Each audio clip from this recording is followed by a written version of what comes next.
Nilinaw ng Malacanang na hindi kinakailangang ideklara bilang persona non grata o palitan ng Chinese ambassador sa Pilipinas sa kabila ng tumitinding palitan ng pahayag laban sa embahada.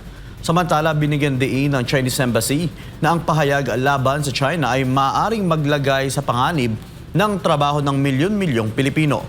Si Creseline Catarong magbabalita. Nilinaw ng palasyo na nauna ng tinuldukan ni Pangulong Ferdinand Marcos Jr. ang isyu ng pagdedeklara ng persona non grata laban sa Chinese envoy. Nanindigan ng Malacanang na hindi kinakailangang palitan o ideklarang persona non grata si Chinese Ambassador Jing Quan. Ito ang naging tugon ni Presidential Communications Office Undersecretary Claire Castro sa palace briefing nitong Lunes. Matapos magbabala ang Chinese Embassy sa Pilipinas na maaaring malagay sa alanganin ang milyon-milyong trabaho ng mga Pilipino dahil sa panawagang palitan si Ambassador Jing. Una-una binanggit na po ng Pangulo nung tinanong tayo mismo, kayo po nagtanong sa atin, kung ang issue tungkol sa pag-declare ng persona non grata. Ang sabi po ng Pangulo dyan, hindi na kailangan tapusin ang question mula sa media dahil ang sagot niya po ay no. Hindi po kinakailangan palitan. Pinanindigan ng palasyo ang kahalagahan ng friendly discussion at mutual respect upang mapanatili ang matatag na ugnayan ng dalawang bansa.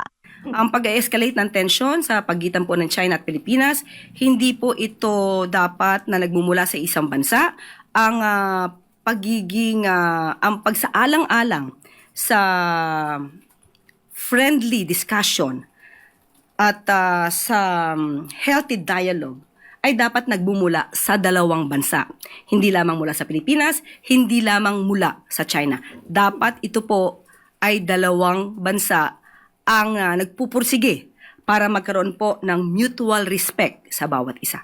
Matatanda ang nagbabala ang Chinese Embassy na maaring malagay sa panganib ang milyon-milyong trabaho ng mga Pilipino kung magpapatuloy ang umano'y tumitinding political rhetoric laban sa kanilang kinatawan sa bansa.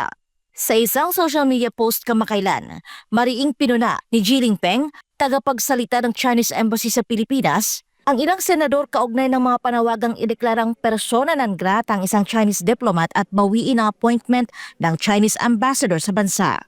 Tumugon din si Xi sa naunang komento ni Senate President Vicente Soto III. Kung maalala, may naging pahiwatig ang senador hinggil sa mga pahayag ng embahada na anyay tila naglalayong mag-udyok ng reaksyon mula sa mga opisyal ng pamahalaan.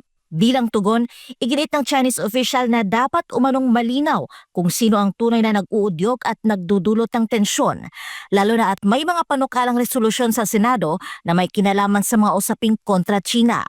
Isinalaysay pa niya na ang anumang seryosong pagkasira ng relasyong diplomatiko kabilang ang posibleng pagbaba ng antas ng ugnayan ay maaaring magdulot ng malaking epekto sa ekonomiya at kabuhayan ng milyon-milyong manggagawa. Binigyang diin din ng opisyal na ang diplomasya ay isang seryosong usapin na nangangailangan ng maingat at responsableng paghawak. Para sa Diyos at sa Pilipinas kung mahal, ito si Creseline Catarong, SMNI News.